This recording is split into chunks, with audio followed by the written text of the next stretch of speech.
మీ రాశి ఆధారంగా ఏ రత్నాన్ని ధరించినట్టయితే మీ కెరీర్‌లో విజయాన్ని సాధిస్తారు మీరు. మీకు తెలుసా? జ్యోతిష్ శాస్త్రం, రత్నశాస్త్రం మధ్య అవినాభావ సంబంధం ఉంటుంది. సహజ సిద్ధంగా గూడా లభించేటువంటి ఈ రత్నాలేంటంటే, ధరించడం వల్ల ప్రత్యేకమైనటువంటి ఫలితాలు మనకుంటాయి. జ్యోతిష్ శాస్త్రం ప్రకారం 12 రాసుల వాళ్ళకి గూడా ప్రత్యేక రత్నాలుంటాయి. ఈ రత్నాలు ధరించడం వలన అశుభ ఫలితాలు తగ్గడంతో పాటు, శుభ ఫలితాలను ఇనుమడింపజేసుకోవచ్చు. వృషభ రాశి వాళ్ళకి అధిపతి శుక్రుడు. అయితే గ్రహాల సానుకూల ప్రభావాన్ని చూపుతూ ఉంటాయన్నమాట వీటి మీద. అంతేగాకుండా ప్రశాంతమైనటువంటి గ్రహంగా గూడా మనం దీన్ని పరిగణిస్తాం. శుక్రుడు సంపద, వైభవం, ఐశ్వర్యానికి కారకుడనమాట.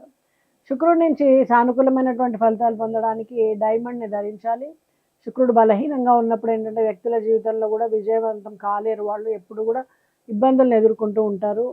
అలాగే వాళ్ళలో ప్రేమ భావం అనేది తగ్గిపోతూ ఉంటుంది. అనవసరంగా గొడవ పడుతూ ఉంటారు. సో, ఇక్కడ మీరు శుక్రగ్రహానికి సంబంధించినటువంటి డైమండ్ ధరించడం ద్వారా మీ అనుబంధం అనేది ఇనుమడిస్తుంది. ఈ రాశి వాళ్ళకి చక్కగా పనిచేస్తుంది.